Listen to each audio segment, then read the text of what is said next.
Trains have evolved over time. They've moved from steam to diesel to electric power. Today, trains are becoming more futuristic than ever, with maglev trains blazing a path toward the future of transport. So what exactly is a maglev train? Maglev trains are powered by sets of magnets. Magnetized coils running along the track or guideway repels large magnets on the train's undercarriage. They create a magnetic field that causes the train to hover above the guideway and keeps it stable. Power is then supplied to coils in the walls to create a system of magnetic fields that move the train along the guideway.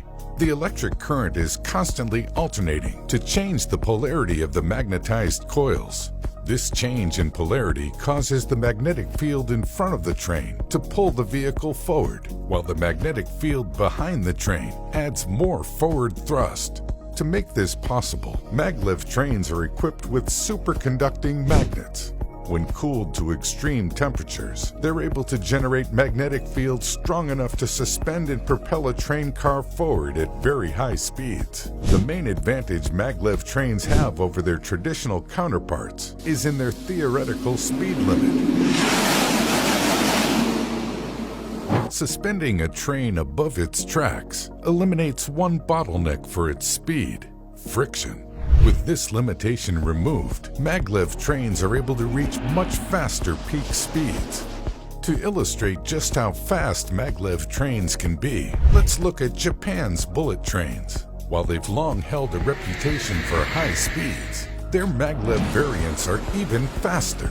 In a special test, the speed record of 275 miles per hour for the 300X was absolutely crushed by the L0 series peak speed of 375 miles per hour.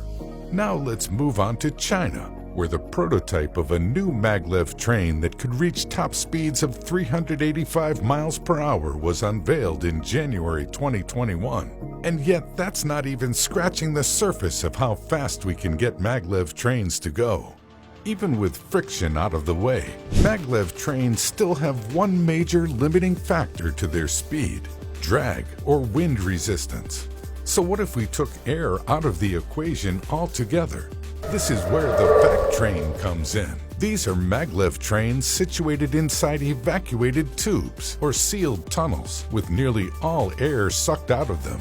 Drag would be eliminated almost entirely in these conditions, allowing for higher maximum speeds at lower energy expenditure. Theoretically, their maximum speeds would be somewhere in the range of 2,500 miles per hour. That's about 5 times faster than the average cruising speed for a commercial airliner. As eye-popping as those figures are, vac trains likely won't sustain those speeds for the entire duration of the trip. Rapidly accelerating or decelerating to this speed would be stressful on the human body.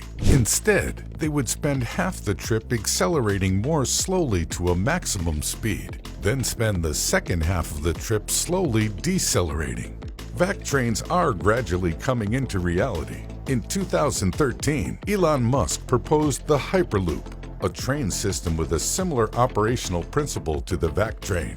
Although it's not going to offer commercial passengers the ability to break the sound barrier, it would be fast. The Hyperloop is estimated to be able to reach 760 miles per hour. Testing is currently underway on another vac train project, the Virgin Hyperloop, which last year successfully carried 2 passengers along a test track spanning 1,640 feet. Virgin hopes to commercialize the concept and bring it to market by 2030. Now let's go deeper. What if these high-speed trains could run between continents? It may seem like a pipe dream, but some of the futuristic design requirements for this already exist, such as the underwater tunnel systems vac trains will inevitably need to pass through. Let's take a look at the Channel Tunnel, connecting the United Kingdom with France.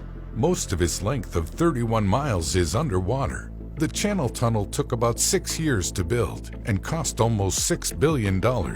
Scaling this up would take a lot more time and resources.